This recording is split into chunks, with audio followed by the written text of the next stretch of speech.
Welcome to Coping with COVID-19. This editorially independent program from the editors of Modern Aesthetics Magazine and Practical Dermatology Magazine is made possible with advertising from CareCredit. This is part 1 of episode 8. Wendy Lewis and Drs. Anthony Yoon and Jason Bloom discuss the need for sensitivity and strategies for marketing when emerging from practice shutdowns.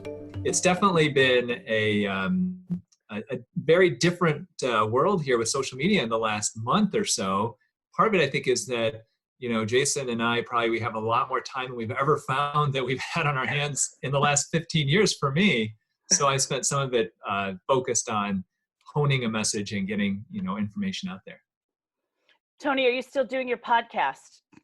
Yeah, so the podcast is weekly. It's called the Holistic Plastic Surgery Show. My favorite guest is somebody who's been on twice. Her name is Wendy Lewis. Oh. And so we cover all things, cosmetic, lifestyle, nutrition, health, all different things. So yeah, still doing that, definitely. And Jason, you're in a brand new office, a brand new practice. So this is a great time for you to get some groundwork done before your grand opening. Yeah, this has been very interesting. I opened up my new office in September of this year, or of the past year, and we got off to a great start, and we're just continuing to grow things, and now we're having some time to really make a robust social media plan and for the coming year and while this is going on. So let's talk about what's been different. COVID just came up upon us. Maybe I was asleep at the wheel, but I didn't see this happening until like late February or March. And then, wow, the world really changed and very quickly. And it seems like we're, in a completely new dimension. When I compare it to 2008, and New York 2008 hit the wall when Lehman Brothers failed. I think some other states like California hit it way before we did because of the housing crisis, but the East Coast was Lehman Brothers. And that feels so different to me because it was just about money. This time it's about more than money, and it's family. And I don't know, I feel like it's making us nicer people somehow. Maybe it's time to step back and think about who we are and what we do, because I'm much nicer to my neighbors. I am just I'm nicer than I've ever been, and it's a good thing. Maybe I'll keep that up. I feel like we're more, do you find the same? Because you're in different markets. Yeah, I would agree with you, except when you see those people who are gathering and they're not following the social distancing guidelines, then it's a whole opposite deal. Right. And I get angry because I do have friends of mine who are working in the hospitals, while we're talking here and staying at home, and they're putting their lives on the line. And I think when you have people who are complaining about, oh, I'm so bored sitting at home. Well, honestly, there are my friends and colleagues who would much rather be bored sitting at home with their family than taking care of people who are dying. Yeah. And sometimes there's nothing they can do. So I agree. This is a whole new ballgame. And I think the first thing, that plastic surgeons and dermatologists need to do is to relook at what you are spending and what you're putting out there for advertising and for your social media, because the message needs to be very, very different than it was just a month ago. Yeah, I totally agree. Jason? Yeah, I totally agree with you guys. That is, it has been an interesting situation for us because, we've had this, we were putting out certain messages more kind of promotional and things going on, and now it's been a complete 180. But I think it's really important that we can't, when we're talking and messaging, patients and our listeners, so to speak, out there, we can't ignore this. I think we have to, and patients really need us more than ever. They are looking for us, to us for some credible, really good advice. And so there are some really nice ways that we can kind of incorporate ourselves as actually credible physicians and give good information to our patients when they need it the most. They're looking for things that they can do at home, some really good information, and that's been really good. I think that's really a good point, because that's part of what I talk about very often when I'm doing these webinars with doctors.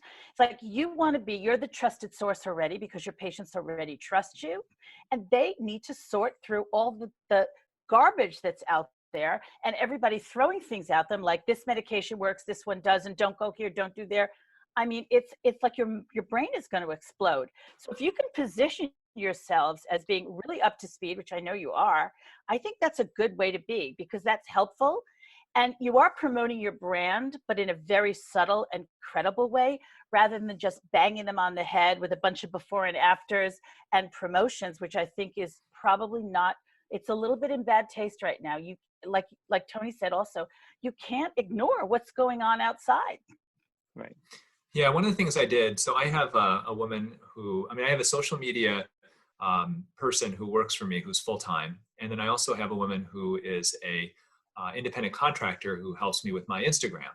And the first thing I did when all this happened, we closed my office on March 17th, as I said, we need to take out anything that is promoting any type of surgery or cosmetic treatment. And I really said, look, we're going to limit it to pretty much 3 different things. The first thing are messages of hope and messages of support. The second thing would be advice on how to stay healthy and how to take care of your skin, which we still want to do. And then the third thing are messages of thanks to our first responders, to our healthcare heroes, to the people who are putting their lives on the line to allow us to have food on our table. And I said, that's it. Either we're going to give aspirational messaging and, messaging about, doing your best and being your best and being thankful, or we're going to talk about, give advice on health and skin health, or we're going to give information out there basically thanking people for what they're doing.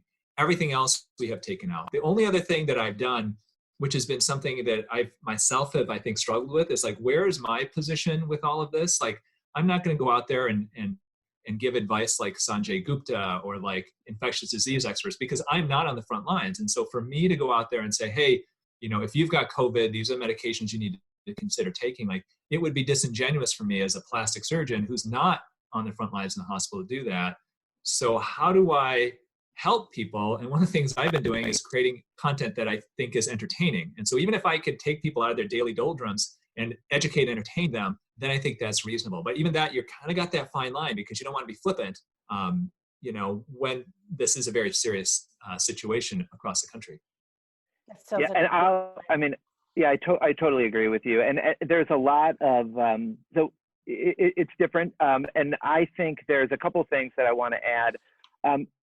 So I do all my own social media, which I don't have a team there, but that's just my account. I have an account for my office, which is the bloom.facial.plastics one. And then I have one for me, the Dr. J. Bloom one, which it has a little bit of everything. And it's very interesting as I've just looked at my posts over the last month, some of the more personal stuff, I have in my Dr. J. Bloom account, it's like the patients and your followers want to see a little bit of more of a human side to you. More personal. There was a post of me and my wife from college. There was that first pick challenge kind of thing. And like that got a huge amount of likes and followers from that. And just because they want to see you from a more personal side.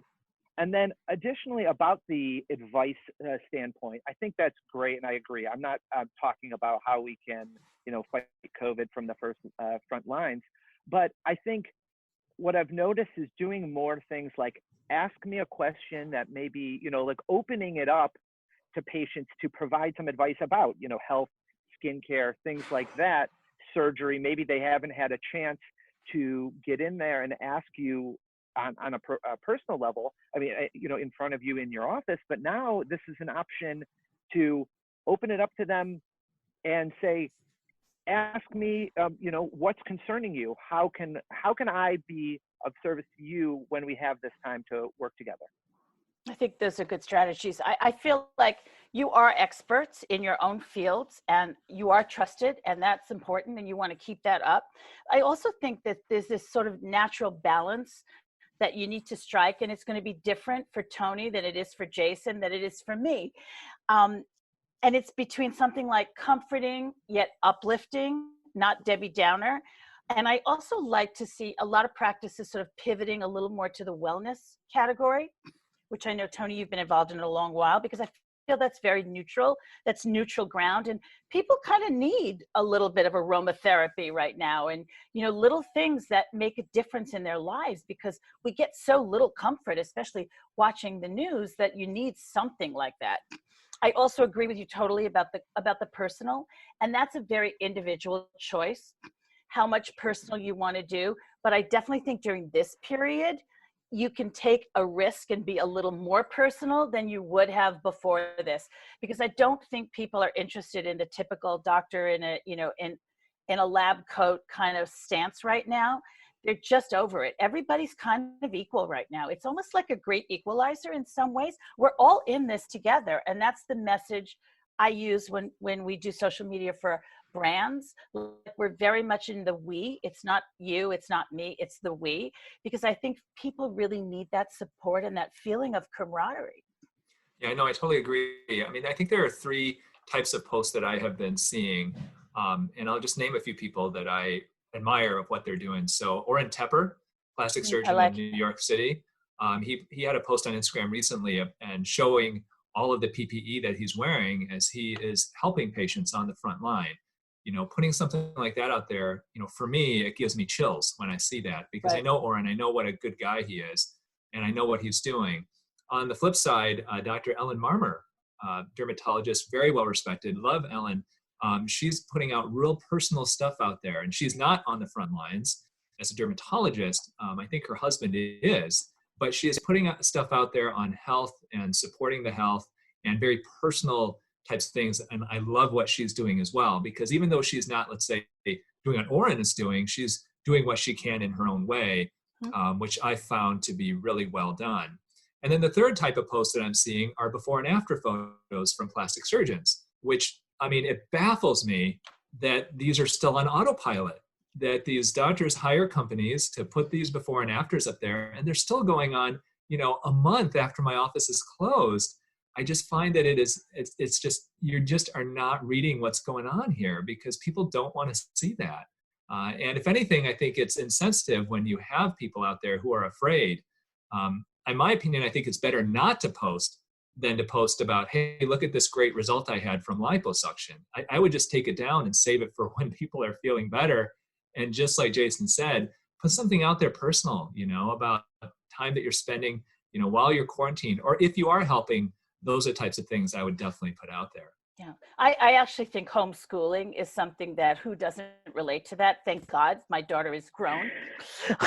I don't know how I would survive homeschooling. I mean, but everybody relates to that. It's like, oh my God, how do you do this and kind of run your life? Because life doesn't stop just because your office isn't open. You're still dealing with stuff. Yeah, and some of the things that I've put out there that have been more personal is, once my practice closed down, I was having problems sleeping, and I'd wake up at 3 a.m. And so my wife and I began doing meditation, and I'm not a meditation guy. This is not, it's brand new for me, although I've always encouraged people to try it, and I found my sleep get better. So, putting personal stuff out there, I do think people appreciate it, even though I would never say, hey, I'm an expert at meditation or I'm a sleep expert. This is what I've done. And I think that does help, because people do see you as a real person. And the idea, and there's a lot of people who've been really good with this. Rachel Hollis has been really good with this idea of teaching people, look, it's not necessarily the information you give them, but it's how you make them feel. And so if we're in this time where so many people are so afraid, and people are so stressed, they're not going to remember the before and after that you put on your website or that you put on your social media, but they're going to remember how it made you feel. Like, I'm going to remember for a long time how Oren made me feel when I saw his post about him and the PPE, and me thinking, holy crap, like, look what he's doing, and the chills that it gave me. That's what I'm going to remember for a long time. I also think another way to go, and in New York, it's a little tougher, but in other smaller areas, like anything that you're doing for community. And I really urge doctors to get more involved in their community, because there are long-term benefits as well as short-term, as well as it kind of makes you feel good, right? I mean, how can you help in your community, and not even as a physician, but just as a person, as a neighbor, as a father, a mother, an aunt, whatever. People want to get together. And if that means volunteering somewhere or joining a group or a club or getting more involved with the other practices or the other businesses on your block, I think will serve you well, because they're having the same struggles, slightly different than other people are. You know, they have a business to run also. And a lot of them, at least here, I mean, nobody is open in New York City at all, like one Duane Reade and maybe a couple of grocery stores. So people are struggling and they can relate to that. Plus it allows you to take the time to build relationships that you may find are very bonding when you are ready to rebuild, which I hope is sooner rather than later. Yeah, I totally agree with you. And it really comes back a little bit to social media too, because this is a great time to really embrace social responsibility through social media. And, the saying that we all have heard, think globally, but act locally. And that's, things that you can do really within your own communities. Certainly I have a friend that's delivering meals and even kind of highlighting stuff on your own social media, how you donated PPE or are, working with some other companies to provide meals and that kind of thing to various other places. And then also to give back to our frontline workers that are doing so much. I mean, this is just something that we were doing in our office that somebody who owns a local salon came to me and said, well, why don't we do something nice for the nurses and the doctors that are out there taking care of the patients? And so I said, that's a fantastic idea. And so, giving away treatments, free treatments for like a day of beauty when things get better for those of the those doctors and or nurses who are out there and really being on the front lines and protecting us. I love that some restaurants who are either doing catering or waiting for someone to call them through Seamless and not getting it, are bringing food to hospital workers. I mean, that resonates, because in New York City, and I'm sure this is no different in your cities, these healthcare workers are on the front lines. They're not protected. They're not respected either. And they deserve our support in the biggest way. And it's not only them, it's who's opening the grocery store, who is at the counter at Duane Reade, and they had to take the subway maybe from the Bronx to get there. They're also at supreme risk and don't have the luxury of not going to work. And we owe them a debt as a society, I think. Absolutely.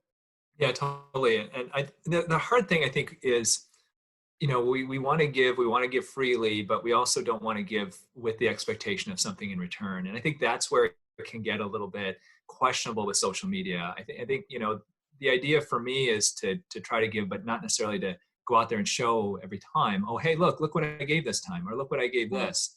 And I think it's really picking and choosing those types of things to share. One thing, that I remember as well, Steve Teitelbaum, very well-respected plastic surgeon, had a post on Instagram that I thought was very, very well done, showing his ventilator, his anesthesia machine, and showing, hey, this is what we use for all my cosmetic patients, and I'm donating this. And one of the things he put, which I think was really good, is like, don't worry, when the practice reopens, we're not going to be reusing this machine. I'm going to get a new one. But yeah, I mean, I think when you're doing things that are so big like that, I think it's great. I think the challenge, though, however, is how to make it not look self-serving. Like, hey, look at what I'm doing. So if I had, let's say, in New York City, if I had my own OR, and here I'm giving out PPE, but I don't say anything about my anesthesia machine, it's like, So I think that's where you just want to be careful, and try to make it not look like you're bragging. And that's something that I think that all of us need to be aware of with all of this. Is it's a combination. It really, I think, is a little bit of a fine line. I think it's important to share, but how much do you share is definitely a question. And it has to be tasteful. Yeah, I also think that your fans and followers will let you know when you've crossed that line, because people are so vocal about this. I mean, in New York, a lot of plastic surgeons I know are donating their anesthesia machines for the same reasons. And I mean, they're being asked by the hospitals. There's a massive need here, which, you know, in the US in 2020 is pretty sad that we're in such dire straits in terms of this basic equipment. I mean, even masks. You have children. Have you seen these on? I mean, this like breaks my heart. I think it's the sweetest thing to have children, like as a class project, working from home, actually making masks to give to hospital workers or people in their community. I mean, doesn't that just, that's like, wow. I mean, that gets to you. I think it kind of brings a tear to everyone's eye. It's nice to get children involved in that process. And I mean, we as adults need to kind of lead that charge. And I do think you have an opportunity to stand out, not in a self-serving way as Tony says, but as a caring physician, which I know you two are very much so, and you care about your community. And I think people are going to remember that down the line.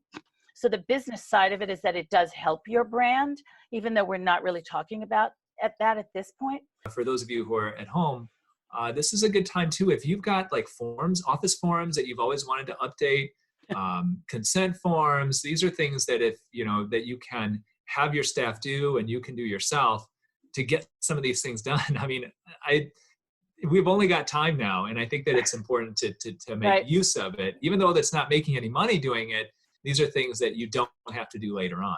No, I agree. I think that's what I mean by preparing. Like if you've got some time on your hands, which you never do, right? Mm-hmm. Now's the time to really think about what do you want to change in your practice? Like here's a great time to update your website, pick out a new logo, the stuff that you never ever have time for and is always on your ongoing checklist. I mean, you've never had this kind of time and I hope you never do again. Yeah. But at least get something practical out of it. And also, I think plastic surgeons especially, but dermatologists too, obviously, but sometimes you are so overloaded in equipment that you're not using and products that are not moving. Like take stock of what's in inventory that I don't need anymore. See what you can do about that. Trade it in, get rid of it, upgrade it. You know, technology that isn't making money, that a lot of companies be very happy to work with you on that, and maybe get you know, you have a way to trade it in or get some value for it to upgrade to something you really want to use, and sort of streamline everything you've got there. So you only have stuff you really want, that patients are really interested in, you know, that you're comfortable promoting and has some, you know, name recognition in the market. I think you're going to make more money with less stuff all around, because we've all gotten a little crazy in the last few years. I mean, at some point, like how many devices do you need in a practice at any one time? You're kind of overloaded. I know one doctor in New York who has them stacked to the ceiling, literally, Yeah. because we have no room here. It's not Michigan, Tony, right? I mean, I could not agree more. And I've just been thinking, as you've been saying this, Wendy, and I think what sums it up the best is take inventory, and not just of what you have in your office, but, you know, I can tell you when we shut down, I looked at like my expenses, like, what am I spending Ouch. on? Like I was spending like, you know, here's $500 a month for this, and here's $450 a month for this. And, you know, just like taking an inventory of what are your expenses, so you get that, you know, under wraps, you know. And starting a new practice like me, you know, I had a business plan and I kind of had my expenses, but certainly when the last 6 months and now going through my current inventory of what I'm paying out and what's coming in, I made some changes real quick. Yeah, the other thing too, you know, if you've got a lot of like laser contracts, those are things to call the laser manufacturer and say, hey, look, I'm not using it for the next month or for the past month. Can you extend my contract for these 2 months? That can save you some money. Also, another thing, you know, is photo galleries. If you look at doctors' websites, the photo gallery pages are usually the most visited on your website. So if you haven't updated that, this would be a perfect time to have your staff or yourself update the photo gallery, because once again, you've got time, and this is definitely time to do it. And just like, you know, we started talking about social media, this is also time to go live and to have your patients get to know you, spend some time, you know, with most of these platforms going live, you're going to get many more eyes on you than if if you just put a regular video, let's say, out there. So this would definitely be a good time to practice going live and to kind of get into that, which is the new way to advertise is social media, and it's only going to continue to get bigger. Yeah, and video is where it's at for 2020. I mean, Tony, you're the master at this for sure, but I try to get every practice talking about you got to do it. Make yourself do it. Even if you hate it, get used to it, get comfortable with it. And I threw out the idea of getting a virtual coach because there are an awful lot of kids out of film school that have nothing coming in and are not going to school. And I'm sure they would be delighted to do virtual kind of education and trainings for you on Zoom like this to get you really comfortable in front of the camera, and like getting a coach to really help you with that, because that's going to make a big difference when you're up and running again. Patients want to see you live. It's the old expression, I felt like I knew him before I came into the practice, and nothing does that better than video. Yeah. We're going to have to wrap up, but I have one more thing I want to ask you because it comes up a lot on the topic of social media. Are you guys doing any virtual events for patients? Are you doing anything in the office that you call a virtual event, like coffee chat or stuff like that? Have you used that technique? So once all this hit, I did 2 weeks where I did something called Noon with Dr. Yoon, where every day at noon, I would go live on Instagram, Facebook, and YouTube, and I would have about 200, sometimes more people watching at a time. But honestly, it got to be quite onerous. And so I did it for 2 weeks, and then I stopped because I started thinking, hey, this is going to go on for a long time. And so I really should do more of that. It's just trying to find the time to do it when I'm working on other things to create. But I do think that's overall a good idea. Yeah, we haven't done any of that, but I certainly think it's a great idea. I'd love to do kind of an event where followers or patients can kind of come and ask us questions directly, and just got to kind of find the right format. But I think it would be a great idea. I would take a look at it. A lot of practices are doing it, and I think patients like it, and it does keep you connected to your core people. On that note, anything you guys want to add? Last thoughts? I think that, big thing is that people are at home and they're looking for stuff to watch. And my podcast numbers have gone down, so people aren't in their cars listening, but they're on their devices watching. And so if you've got the time, which hopefully, most of you probably do, this is a great time to really double down on your social media. If you go live, the good thing is most of these, you go live, if you're not happy with how you did, erase it. Yeah. And it's gone, and nobody will see it again. If you do like it, then you can repurpose it. So I do lives on 3 different places, but you could technically just do one on, let's say, Instagram Live, download it, put it on Facebook, put it on YouTube, put it on Twitter if you want, to really get a lot out of it. Well, video you can use on any channel, even Pinterest. So it's a good investment. Jason, what's your favorite platform? I've been using Instagram probably the most. But I think this is a really great time.